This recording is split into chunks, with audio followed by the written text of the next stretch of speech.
Pipe பணம் வந்து மாநகராட்சியில் இல்லையா? எவ்வளவோ பணம் கொள்ளையடிச்சிட்டு இருக்காங்க. மாமன்ற உறுப்பினர் வந்து எங்களுக்கு ரொம்ப அவமானமா தான் இருக்கு. வணக்கம். இந்த திருநெல்வேலி ஜபா கார்டன்ல இந்த முக்குல வந்து 20 நாளைக்கு ஒரு தடவை தொடர்ந்து பைப் உடைஞ்சு போயிட்டே இருக்கு. இந்த 20 அடி பைப்பை புது பைப் ஆடுறா ஒரு 5 லட்சம் ரூபாய் தான் செலவாகும். ஆனா இந்த பைப்பை 40 தடவை ரிப்பேர் பண்றேன்னு சொல்லி 60 லட்சம் ரூபாய் கிட்ட செலவு பண்ணி வச்சிருக்காங்க. இந்த 60 லட்சம் ரூபாய் பணம் எங்க இருந்து யார் பணம்? அது மக்கள் வரி பணம். இந்த தனியார்ட்ட கொடுத்து அந்த விராஜ்ங்கிற ஒரு கம்பெனிக்காரன் ஒட்டுமொத்த ரூபாயும் மாநகராட்சியை காலி பண்ணிட்டு இருக்காங்க.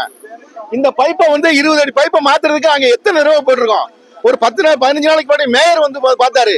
அவர் வந்து பார்த்தா உடனே பண்ணிடுவாங்கிறாங்க. ஏன் இந்த ஒரு 5 லட்சம் ரூபாய் பைப்பு பணம் வந்து மாநகராட்சியில் இல்லையா? எவ்வளவோ பணம் கொள்ளையடிச்சிட்டு இருக்காங்க. இந்த 5 லட்சம் பணத்தை இங்க வாங்கி போட முடியாதா? சென்னைக்கு போயிருக்கு, நாங்க டெண்டருக்கு கேட்டிருக்கோம் அப்படின்னு சொல்லிட்டு இருக்காங்க. ஆனா டெண்டர் இதுக்கு நினைச்சா 10 நிமிஷத்துல எல்லா விஷயத்தையும் செய்ய முடியும். ஆனா ஏதோ காரணத்தை காட்டி இப்படி பொதுமக்களை வந்து வஞ்சிக்கிறாங்க. இந்த தண்ணி இப்ப உடஞ்சு போச்சு. நாங்க காலையில 7 மணிக்கெல்லாம் 5 மணிக்கெல்லாம் இங்க தகவல் வந்ததுனால 7 மணிக்கு நாங்க தகவல் கொடுத்தோம். பத்திரிகைக்காரங்களுக்கு, காவல்துறைக்கெல்லாம் தகவல் கொடுத்தோம். அவங்க எல்லாம் வந்துட்டாங்க. ஆனா மாநகராட்சி அதிகாரிகள் இதுவரைக்கும் வரல. இவங்களால என்ன செய்ய முடியும்னு பாத்துட்டு இருக்காங்க. ஆனா மக்கள் நினைச்சா மாநகராட்சியா தூக்கி தலையில மாத்த முடியும். நீங்க ஒரு மாமன்ற உறுப்பினரா இருந்து ஆமா, மாமன்ற உறுப்பினரா இருந்து எங்களுக்கு ரொம்ப அவமானமா தான் இருக்கு.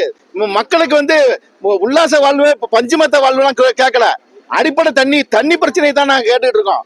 ஒரு நாள் விட்டு ஒரு நாள் தண்ணி உங்களால கொடுக்க முடியாது. இதுல வேற 24x7 சொல்லி ஒரு பொது கதையை உண்டு பண்ணிட்டு இருக்காங்க. ஒரு 2 நாளைக்கு ஒருக்க கூட தண்ணி கொடுக்க முடியாத சூழ்நிலை இருக்கு மாநகராட்சியில. இப்ப இந்த பைப்பை ரிப்பேர் பண்ண வந்தாங்கன்னா 7 மணி நேரம் 8 மணி நேரம் ஆகும். 8 மணி நேரம் 55 வார்டு, 51 வார்டு, 41 வார்டு எல்லாமே அஃபெக்ட் ஆகும். 4 வாட்டர் டேங்க்ல தண்ணி போகாது. ஏற்கனவே நேற்று தான் சுத்தமல்லியில நிப்பாட்டி அங்க நிப்பாட்டினாங்க. அங்க நிப்பாட்டியும் தண்ணி வரல. இப்ப இங்க நிப்பாட்டி வச்சு இங்கேயும் தண்ணி வரல. ஆனா இவங்க இந்த வேலையை இன்னும் ஆரம்பிக்கல. இந்த வேலையை ஆரம்பிச்சா அந்த 2-3 கடைக்காரங்களுக்கும் நீங்க ஃபுல்லா அவங்களுக்கு சார், எங்களுக்கு வந்து பொதிகை நகர்ல இருந்து நாங்க வரோம் சார். 41வது வார்டு. தண்ணி வந்து சரியாவே வர்றதில்ல. ஒரு நாள் விட்டு ஒரு நாள் 3/4 மணி நேரம் விடுறதா பேசியிருந்தாங்க சார். அந்த ஒரு நாள் விட்டு ஒரு நாள் சரியாவே வர்றதில்ல. 4 நாள் 5 நாள் ஆகுது. அதுவும் மெலிசா கொஞ்சமா ஒரு 4 குடம் விட்டுட்டு அதுவும் நிப்பாட்டிடுறாங்க சார். அப்புறம் பாதாள சாக்கடை அடிக்கடி இதாகிட்டு இருக்குது. எல்லாத்துக்குமே வரி வாங்கிட்டு தான் இருக்காங்க. ஒரு டபுள் வரி போட்டு வாங்கிட்டு இருக்காங்க. ஆனா எதுவுமே அது சரியா நடத்த மாட்டாங்கிறாங்க சார். இப்ப எங்களுக்கு இதுக்கு ஒரு முடிவு தெரிஞ்சாதான் சார் நாங்க இங்க இருந்து போவோம்.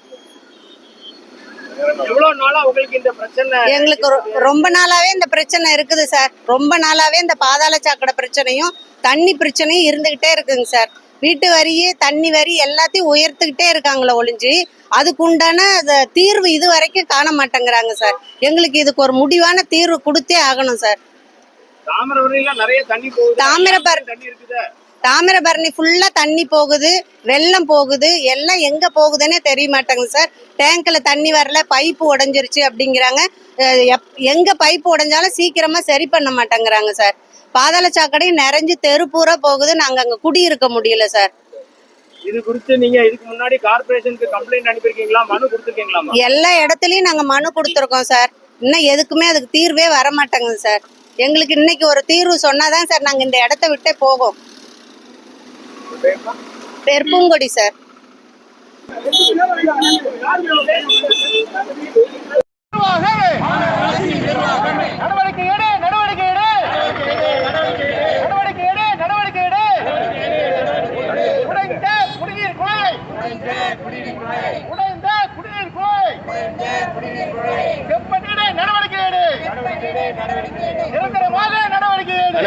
ஆரம்பிச்சாங்க. 15 பேருக்கு மேலே இருக்காங்க. வாங்க.